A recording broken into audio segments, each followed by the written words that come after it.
இன்னைக்கு அமீன் குக்ஸ்ல ரொம்ப டேஸ்டியான ப்ளூபெர்ரி மார்பிள் கேக் பண்றது எப்படின்னு பார்க்கலாம். இந்த மாதிரி எக்ஸைட்டிங் ரெசிபீஸ்க்கு அமீன் குக்ஸை ஃபாலோ பண்ணிக்கோங்க. ஃபர்ஸ்ட் ஒரு பவுல்ல 3 எக்ஸோட சுகர் ஆட் பண்ணி இதை நல்லா பீட் பண்ணதுக்கு அப்புறமா இதோட வெனிலா எசன்ஸ், ஆயில், மில்க் எல்லாத்தையுமே சேர்த்து நல்லா மிக்ஸ் பண்ணிக்கோங்க. இப்போ இதில் மைதா, பேக்கிங் பவுடர், சால்ட் ரெண்டுமே வந்து நல்லா சலிச்சு சேர்த்ததுக்கு அப்புறமா இதை கட் அண்ட் ஃபோல்ட் மெத்தடில் நல்லா மிக்ஸ் பண்ணிட்டு ஒரு லயன்ட் பேக்கிங் ட்ரேல வந்து நம்ம பேட்டரை வந்து ட்ரான்ஸ்ஃபர் பண்ணிட்டு ப்ரீ ஹீட்டட் அவனில் 180 டிகிரிஸ்க்கு 30 மினிட்ஸ் வந்து நம்ம பேக் பண்ணிக்கலாம். இப்போ இன்னொரு பவுலில் ஃப்ரெஷ் க்ரீமோட கண்டன்ஸ் மில்க், மில்க் பவுடர் சேர்த்து நல்லா பீட் பண்ணிட்டு இதை ரெஃப்ரிஜரேட் பண்ணிக்கோங்க.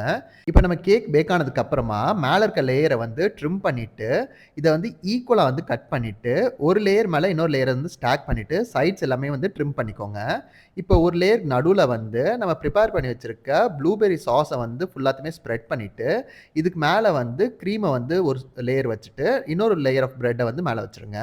இப்போ திரும்பவுமே க்ரீமை நம்ம ப்ரிப்பேர் பண்ணி வச்சிருந்த ப்ளூபெர்ரி சாஸை வச்சுட்டு இப்போ வந்து லைட்டாக வந்து க்ரீமை வந்து கொஞ்சம் அப்ளை பண்ணிவிட்டு ஒரு டூத் பிக்கை வச்சு இதை அப்படியே வந்து பேக் அண்ட் ஃபோர்த் வந்து மூவ் பண்ணிங்கன்னா அப்படியே ஒரு மார்பிள் டிசைன் மாதிரி வந்துடும். இப்போ இதில் மேலே கொஞ்சம் சுகரை வந்து ஸ்ப்ரிங்கிள் பண்ணி சர்வ் பண்ணிங்கன்னா செம யம்மியான ப்ளூபெர்ரி மார்பிள் கேக் ரெடி. இதோட ஃபுல் ரெசிபி டிஸ்கிரிப்ஷனில் கொடுத்துருக்கேன். இன்னும் ரெசிபியில் பார்க்கலாமா?